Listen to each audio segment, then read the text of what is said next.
You've decided you want to become a professional coach, and yet it seems so complicated. It is. I have the answer to simplify it for you. I'm Janet Harvey, CEO of inviteCHANGE, and we've been certifying professional coaches since 1997.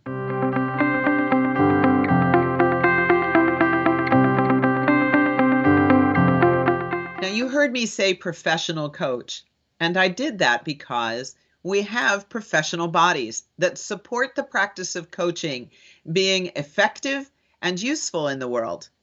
The largest of those bodies is the International Coaching Federation. You'll hear this referred to as the ICF.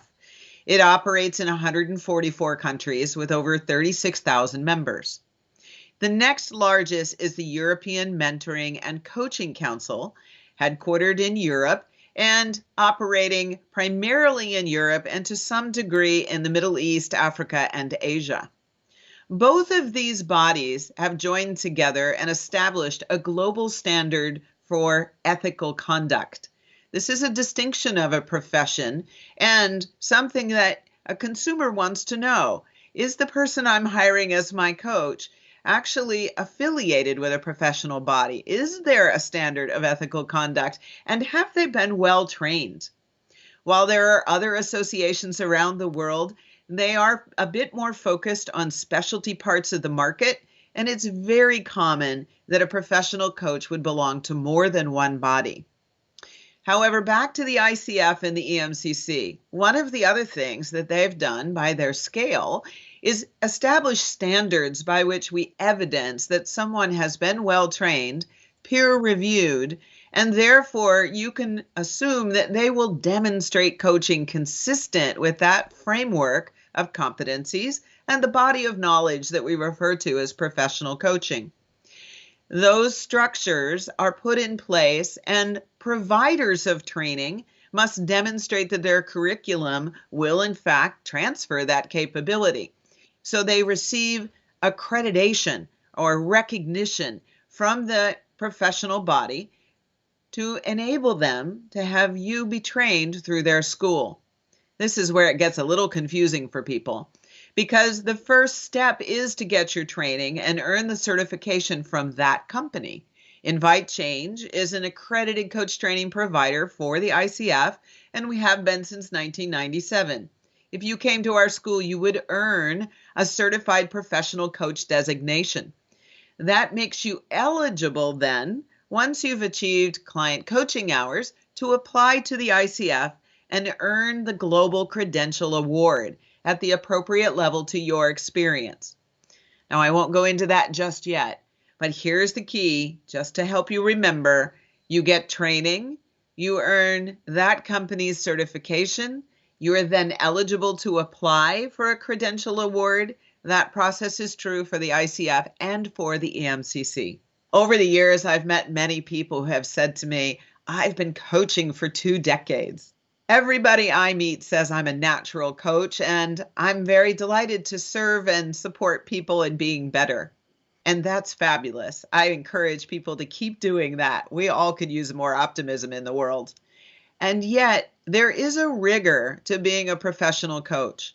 The core competencies of the profession, whether they are those by the ICF or those by the EMCC, have been researched and tested to be effective in creating learning, awareness, and fundamentally change so that consumers are maximizing their personal and professional potential. While we all know how to communicate and listen and ask questions, we don't always do it for the other person's benefit. We do it for our benefit so that we can demonstrate how smart we are. There's a big difference between giving advice or even mentoring and being in a coaching partnership, peer-to-peer, where you're contributing to another person discovering they have strengths within them, resources and creativity that they're not quite tapping into as well as they could. Learning how to switch off the ability to give advice and guidance and replace it with genuine curiosity on behalf of someone else is what being trained as a professional coach is all about. The consumer today is far savvier. We know that 95% of organizations who hire coaches have ICF or EMCC designation as the first step of being eligible to even come in for a chemistry meeting to see if you're a good fit for their leaders and their teams. That means it's essential, if you want this to be a professional vocation, that you pursue training that is recognized by these professional bodies, that you complete it, that you do your practice, that you complete your mentor coaching, and you go through the application process, which then will have you be peer reviewed for your coaching demonstration and a test of your coaching knowledge. All of these things give you the right to proudly declare you've been peer reviewed, and your credential award is the proof of it.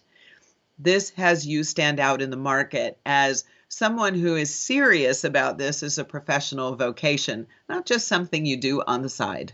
One more area I want to share with you is very personal to each of you, and that's how do you choose the coach training program that's the best fit for you? This requires that you take some time to think this through. When you imagine yourself in a cohort with other people, which you will be because coaching is a contact sport, you learn coaching by the practice of it. You learn coaching by trying something on and having it not go so well. We call it being okay to be a little messy because you're unlearning some communication habits to replace them with something else. So how are you when you're in a group with people in being able to take risk? What is the way that you create safety? How do you ask questions that support you in knowing these are people, I think they're credible. I'm comfortable with them. They speak my language. You might know something about your learning style. Are you auditory or are you visual? Are you someone who is kinesthetic? You have to sense into something. Do you need to be given a formula and practice and feedback on that formula before you can be an improviser? I'm just giving you some examples here to be thinking about how have you found the best learning environments for yourself. Translate those character traits or qualities into questions and talk to more than one organization and find out what's it like being in their course room. Talk to a delivery leader. What's their philosophy about learning?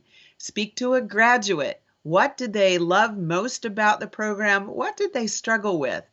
And all the while in the background, you have your checklist of the things that you know create a wonderful learning environment for you.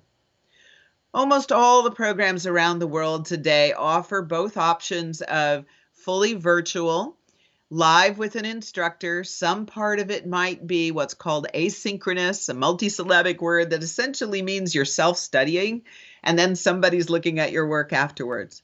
What's that like for you?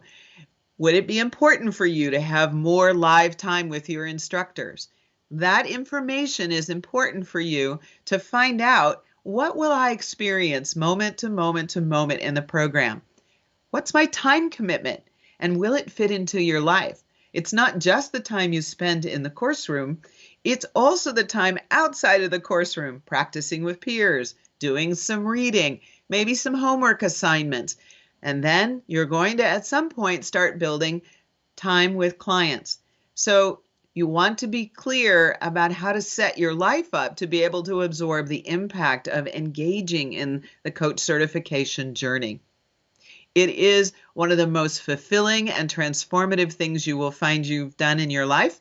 You will have great benefit personally and, icing on the cake, a professional vocation that you can do for as long as you're walking on this planet. If you're noticing that you're excited and a little activated, and maybe you want to become a professional coach, click the link below. Talk with one of our relationship advisors and see if inviteCHANGE is a fit for you. Whether we are or we aren't, we're happy to help you find your way along the path and make the best choice for you.